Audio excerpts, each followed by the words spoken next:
Okey, Assalamualaikum. Hari ni dah sampai masanya untuk kita kutip tanaman pakcoy. Sebelum tu kita tengok dah. Ni ada kedah naknya. Nak jadi saya kutip ah. Saya kutip. Lepas tu kita gata lagi dah. Ni bagi. Alhamdulillah. Ni bagi dia. Buka lo.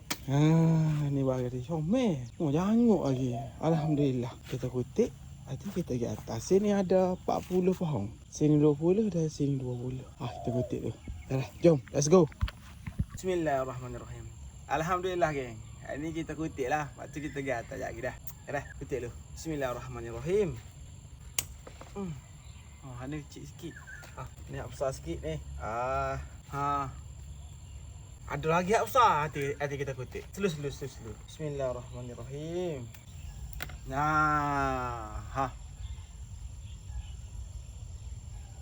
Sampai?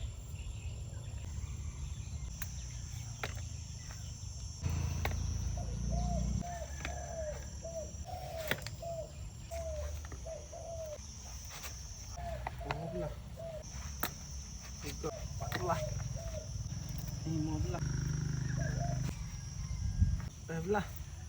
16.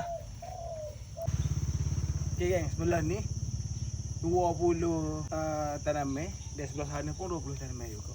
Jom kita kutip ke sana pula.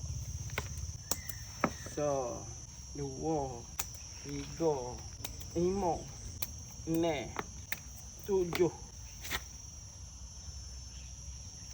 7. Belah ni besar-besar sikit. Apa? 10, 11, 12, 13, 14, 15, 16, 17, 18, 19, 20. Jadi ada 40 belakang. Ya. Okey geng. Jadi untuk dua kotak ni kita boleh 40 tanaman pakcoy. So satu saji lah.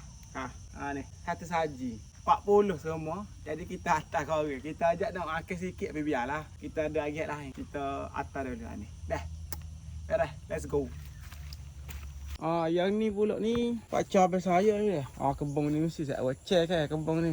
Ni kebun ni. Ni kebun abang saya. Dia bersebelah aja dengan rumahnya. Tu kebun saya. Nampak tu? Ada. Nampak?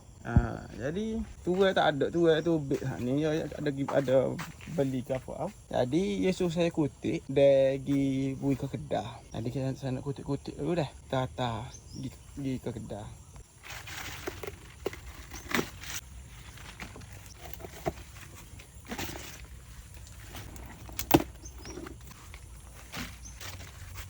Okey geng, semua ni ada 28 pohon. Buruk ni tahu ya. Ada 28 pohon belakang. Jadi kita pergi atas ke Kedah. Lepas tu kita tengok boleh berapa dah. Beres. Kita jom. Kita akan siap belakang. Lepas tu kita sepuh sikit. Moga kereta buat jalan pun dia. Kereta buat kerja pun dia. Ni nak masa ekong ke apa jak lagi ni.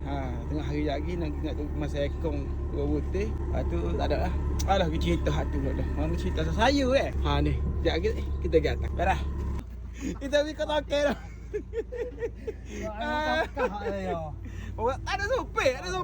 Alhamdulillah geng. Kita selesai dah jual belakang gabung sayur saat ni. Jadi kita kena sembah baru lah. Kita sembah baru. Tengok Kalau sempat hari ni kita sembah hari ni. Kalau tak sempat kita sembah pagi esok. Dah geng. Assalamualaikum.